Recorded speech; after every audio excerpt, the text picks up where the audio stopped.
This is breaking news from RTV6, working for you. Good evening and welcome to the news. At 7, we'll have some breaking news out of Virginia in just a moment. But first, the town slammed by a tornado on Monday night has no tornado sirens. The huge cleanup effort continues after the twister ripped through Pendleton on Monday. And working for you, RTV6's Paris LaBelle will have that story in a moment. But first, it has been quite a week after we saw that tornado damage in Pendleton and Madison County. Kevin Gregory, we've seen a lot of rain, a lot of hail, tornadoes, but finally this Friday, no rain, no severe weather, just a great day to be outside enjoying the sunshine in central Indiana. Storm Team 6 Chief Meteorologist Kevin Gregory with a beautiful 3-letter word, dry, on this Friday evening. Hey, Kevin. Dry through probably most of tomorrow as well. If you look at this week, we've had a thunderstorm warning or a tornado warning on each day except today. We have a couple of downpours, but we're not expecting any severe weather here. From Richmond on down to Connorsville, those that were out on Brookville Reservoir today doing some fishing, I'm sure have come ashore because of thunderstorms that you see. These will continue to fade. Now, the sun doesn't set until we get to 9 o'clock. It's actually like 9:06. And so I think once the sun sets, we'll see the clouds fade away, and that will put an end to any shower or thunderstorm activity as well. Bloomington's at 76, 78 in Muncie. Everybody about average for this time of the year. And as we turn the page into first weekend of June, our temperatures will be warmer during the day tomorrow. Through the evening hours, temperatures will fall into the upper 60s. It's Monday morning where we'll be in the 40s. That'll grab your attention. Some real refreshing air is on the way. Skies clear tonight, and we're dry to start your Saturday. What changes in the afternoon? An increasing chance for thunderstorms. I think it will be late in the day and Saturday night that thunderstorms are most likely. That will begin the transition to cooler temperatures for the second half of the weekend. With those thunderstorms, again, the threat for some strong to severe storms. Damaging wind and hail would be the main threats, as well as some heavy rainfall. You can see the western portion of the state with a slight risk for severe storms tomorrow. We'll be back and talk about at least a 3-day dry stretch. We'll let you know when that starts coming up. Kevin, thank you so much. The family of the 2 murdered Delphi daughters will be taking part in the CrimeCon convention in New Orleans. Indiana State Police Sergeant Kim Riley confirmed to RTV6 that he will also be speaking alongside family members of Liberty German and Abigail Williams. The girls were killed in Delphi back in February of 2017. Their killer has not been found yet. The family members speaking at the CrimeCon convention panel include several of the girls' grandparents. And a reminder, if you have any tips, any information involving this case, you can email or call officials with that information. We also have all of this online in this story at theindychannel.com or on the RTV6 app. Of course, we've seen all the damage this week in Pendleton. They continue to clean up after what happened Monday night. Our Paris LaBelle is investigating why that town does not have tornado sirens. This is what he found out today. It's been an ongoing debate for years, but the town of Pendleton still doesn't have any tornado sirens. And when that warning was issued on Monday, people outside without their phones didn't know it was coming. Why is there no sirens? It came in the blink of an eye. Reports of a confirmed tornado on the ground on Monday in Pendleton. The county's emergency management authority sounding the alarm and alerting the National Weather Service, as well as sending alert messages out to the community members who signed up for the county's Nixle service. But that traditional tornado siren sound wasn't there. There's no outdoor warning sirens in the park, downtown, or anywhere at all in the town of Pendleton. The town has never installed them. But after the EF2 tornado touched down on Monday, the people we talked to say that has to change. I was actually putting my son to sleep. We have an 8-month-old, and I happened to look online on Facebook, and one of the news stations was saying, take shelter, take shelter. And so by the time we got downstairs, my husband grabbed our 3-year-old. We got in the closet, and our neighbor's trampoline came through the back window. And then afterwards is when we got a notification on our phone saying, you know, the alarm that goes off on your phone. But first responders say those sirens shouldn't be relied on. They're meant only as outdoor warning sirens, and even if they were there, they can't always be heard inside. If you're directly under it, you absolutely are going to hear it inside your house with those decibels. But farther away, they aren't the fix. So what do you do? The county says subscribe to the Nixle alerts and buy an all hazards radio. We have the information on how you can sign up for those alerts right now at the RTV6 app and on the IndyChannel.com. In Pendleton, Paris Lubell, RTV6. We have a developing breaking news story coming into the RTV6 newsroom now at 7. 11 people dead in Virginia after a city employee shot and killed 11 people. The suspect, who Virginia Beach police say is also dead, also injured several others, including a police officer at the city's municipal building today. Virginia Beach police said that it believes that the suspect acted alone. Both the ATF and the FBI are en route to assist in this ongoing investigation. We have a story right now on the RTV6 app where we will update you with more additional details as they come in to our newsroom. It is now a battle over a fence on the city's Far East Side. A homeowner wants Stony Brook Apartments to fix a fence that butts up against her backyard. So we are working on it right here on RTV6. That wooden fence has been in disrepair for over a year, and now portions of the fence don't exist anymore. A chain link fence is around Jennifer Tate's backyard, but she says kids from the apartment complex climb over it to use the trampoline in her yard. And that's a problem for her and her children.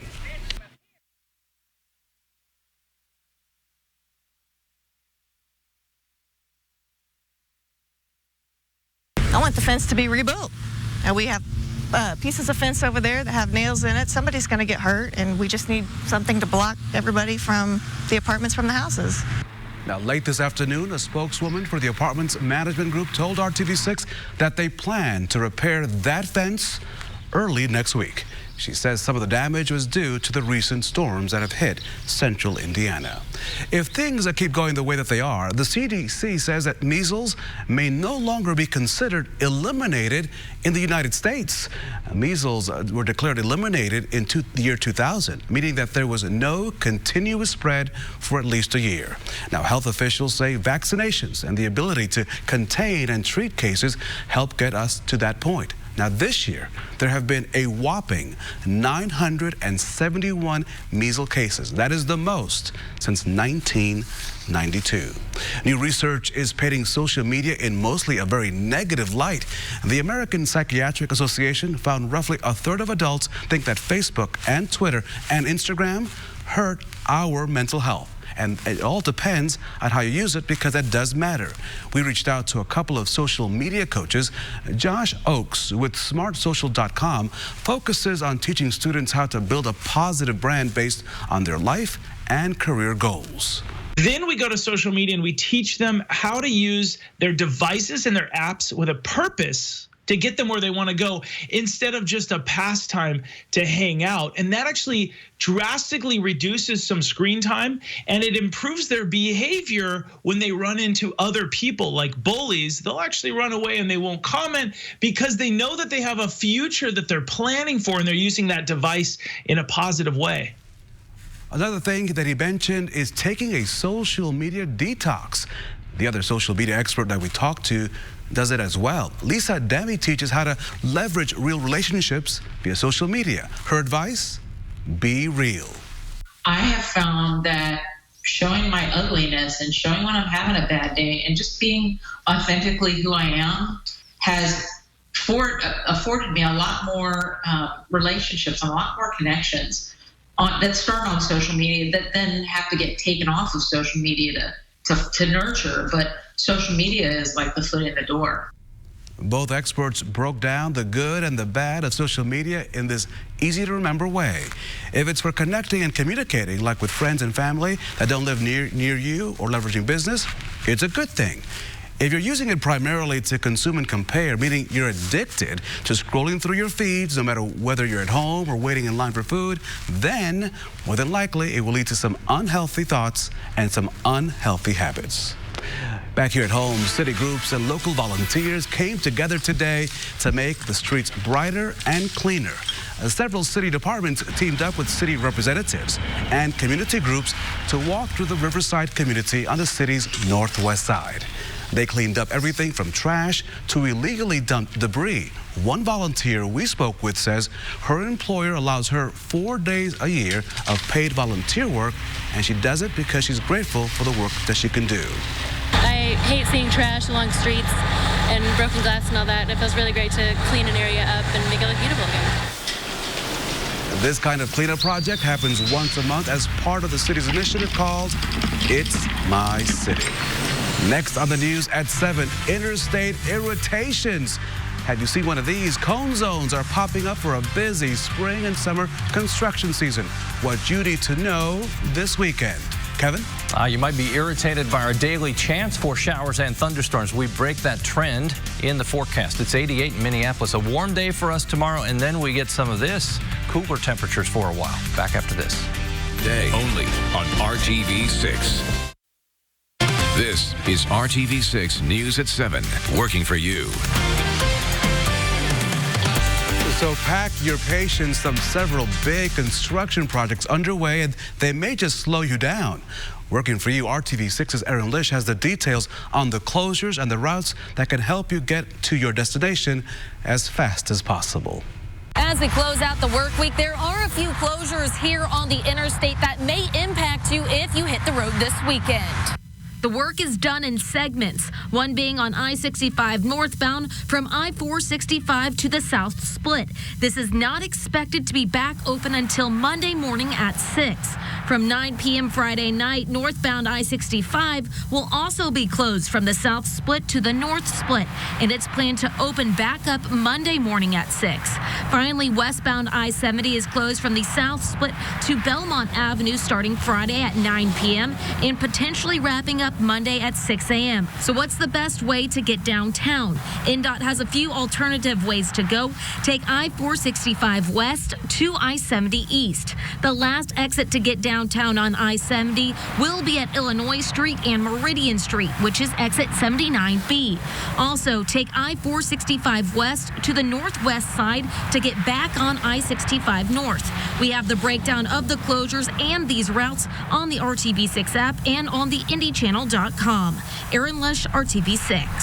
TGIF, it is Friday. It has been quite a week in central Indiana. It was great to see the sunshine, great to enjoy just dry weather, Kevin. It's been quite a week, quite a month. Yes. We put, month of May behind us. Yesterday was our 70th anniversary. Great party that we had, seeing all of our friends. That was awesome. Yeah, there were like 198 alumni and family members that were there last night to kind of have a reunion and viewing party. So hopefully you got to see our special last night. On we go. As we head into the weekend, cooler temperatures for the second half of the weekend and on Monday. But tomorrow, warmest day, I think, in the 7-day planner with temperatures of around 83 degrees. Break it down for you. The thunderstorms are more likely later in the day. Late tomorrow afternoon, early evening, then into tomorrow night. That opens the door to more refreshing temperatures on Sunday, partly sunny and 71. There's your increasing chance for rain on the Saturday in the evening hours. Western Indiana, I think it may be just a little bit earlier, and there is the risk for severe storms with the development of those thunderstorms. Not this evening. These will continue, I think, to shrink in coverage. Also, the intensity will decrease. Certainly some pockets of heavy rainfall now, Richmond toward Connorsville, and then also near Batesville along Interstate 74, a few of these between Greensburg and Cincinnati. There's the cloud cover around. Temperatures locked in the 70s. They'll be slow to change this evening. Skies will clear. That will be one of the changes you'll notice by the time we get to 10 or 11. Temperatures tomorrow, low 80s, a little warmer depending on the timing of these thunderstorms. First half of tomorrow is when you want to get out, get the yard mowed, do any yard work that you want. And as you look at the 7-day planner, our 3-day dry stretch Sunday, Monday, and Tuesday with temperatures lower 70s Sunday and Monday, upper 70s Tuesday, then back to our chance for thunderstorms each day Wednesday, Thursday, and Friday. Kevin, thank you so much. We appreciate you. Coming up in Hiring Hoosiers, Finding People, the technology designed to help companies tap into the pipeline of people to fill thousands of jobs. Plus, their burnout blues, what's causing people to stress out at work in some big numbers. Details next in Hiring Hoosiers, only on RTV6. Furniture and Mattress Store, Ashley Home Store. Hiring Hoosiers, an RTV6 initiative exploring jobs every day right here at RTV6 in Studio A. Over the next 10 years, there could be many, many open opportunities right here in our state. And that's because Indiana is expected to lose around 180,000 workers. RTV6's Amanda Sorrentino shows you a new recruitment technology designed to help fill all of those jobs. This Broad Ripple business is all about company culture inside the building while providing their product, Covideo, to businesses around the world. But Covideo's president, Jason Price, says finding the right people to work at his tech company is not always easy. There's a talent gap here.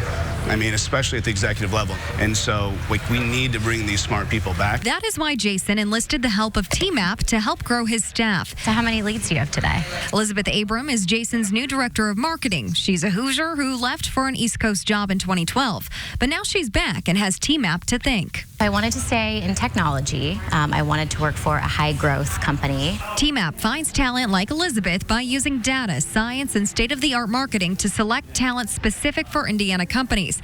TMAP stands for Talent Map, and Bill Osterly is the CEO. He wants his technology to assist Indiana companies as the state's workforce shrinks. So the idea was maybe we could build a profile of all of the people in the world who might be willing and able to work in Indiana. TMAP is working with the state's universities and their alumni to build this talent pool database. Companies move, which causes more people to move.